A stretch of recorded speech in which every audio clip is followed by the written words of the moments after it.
my name is Hannah and I have decided to share my secret brownie recipe with you. And not only am I going to share the recipe, but I'm going to show you how to make it, because many moons ago when I used to share the recipe, people used to say that they couldn't bake it the same. So that's what we're going to do today. So first of all, you need to get a medium-sized saucepan. Okay, put it on a hob, the smallest one you've got, and then we are taking 100 grams of butter. We only use the best ingredients here, this is why they taste so good. 200 grams of dark eating chocolate. Don't want cooking chocolate for this. And 2 tablespoons of water. Now that is one of the first secrets. It actually makes it so much more smooth.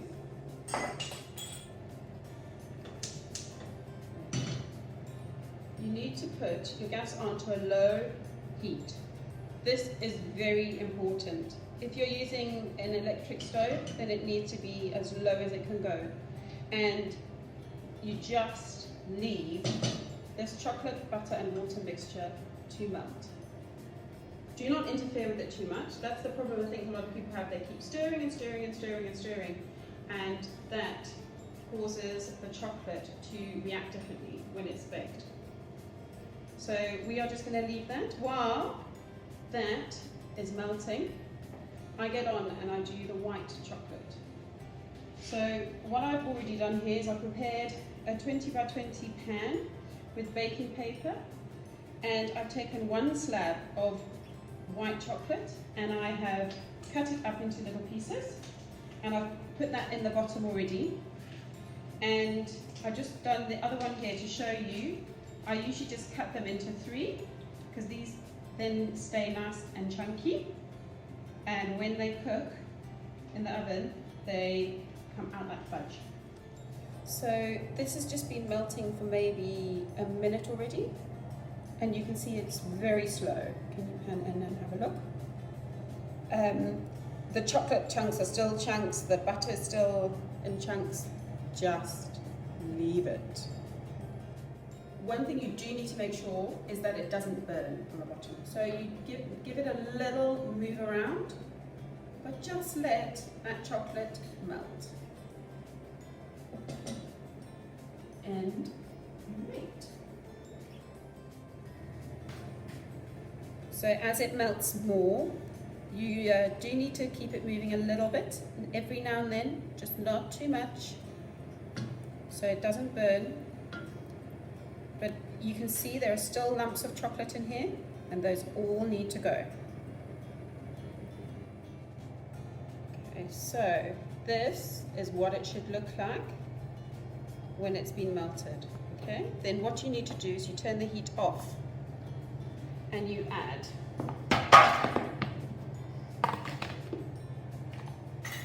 half a cup of caster sugar,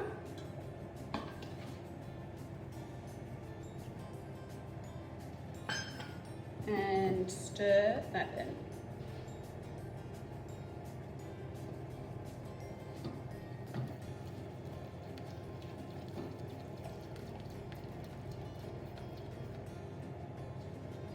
Okay, with everything, you're just stirring as much as you need to incorporate it. The idea is that that caster sugar melts, and so I'm going to leave that for about another minute to melt in. At this stage, if you are using an electric hob, you need to remove the pan from the plate that you were on, because it retains all the heat, so it will actually just keep cooking. But as I've got gas and it's responsive, I can leave it there. The next thing you want to do is you want to take some vanilla essence. If you have got vanilla extract, then obviously that is the best thing to use. I don't have at this time. And you need 2 teaspoons, and that goes straight into your chocolate mixture. There we go. And I have to say, for this one, I definitely find that the Robertson's brand is the best one by far. And mix that in what you should notice is that the grains of the sugar have broken down, and it's gone all nice and smooth again. Another secret to this recipe is the fact that you only add 1/3 of a cup of flour. This is why it isn't a cakey mixture and it's so nice and gooey. Okay, so a level 1/3 of a cup of flour, and sieve it please, because you don't want any lumps in this mixture. Sieve it straight in like that. Give it a gentle mix just until it's incorporated. It doesn't need a lot of mixing. I have to keep saying that, okay? So mine is just incorporated. I don't know if you can see that. And then we want to add the eggs. Now, free-range eggs, please. You need to use free-range eggs for this. Free the chickens. Really does taste better. 1, 2. Large or extra large. It doesn't really make much difference. And they just need to be lightly beaten.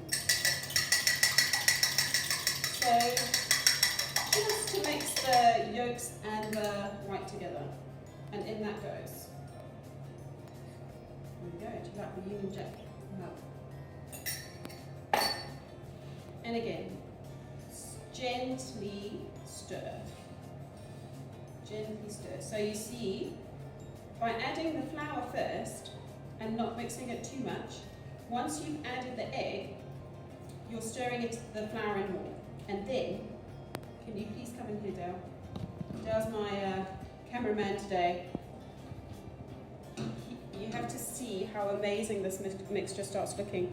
Once you've added the eggs, it goes glossy and smooth, and then you know that is all ready to be poured into the pan. So from here you take this lovely gooey chocolatey mixture and you pour it in the prepared pan. The reason you put the white chocolate in the bottom is because you want to try and evenly disperse the chocolate. I know that people complain if they don't get enough chocolate that becomes fudge in their slice of brownie. So just pour it over this gently so the white chocolate doesn't move around too much. Go to every corner, get every last bit out of the pan, except you actually can't get every last bit out of the pan because, well, I can't, so I've promised Dale that he can lick the pan out as his reward for being my cameraman today. So just do that, and then what you want to do is sprinkle the remaining white chocolate over. Again, try to do it evenly. And the nice thing about the fact that you did it on such a low heat earlier is the mixture isn't hot. It should be warm now, but not hot. And so the chocolate doesn't melt as soon as it goes in. And this is what makes it into nice, chunky fudge while it's cooking. And what I do is I just push them in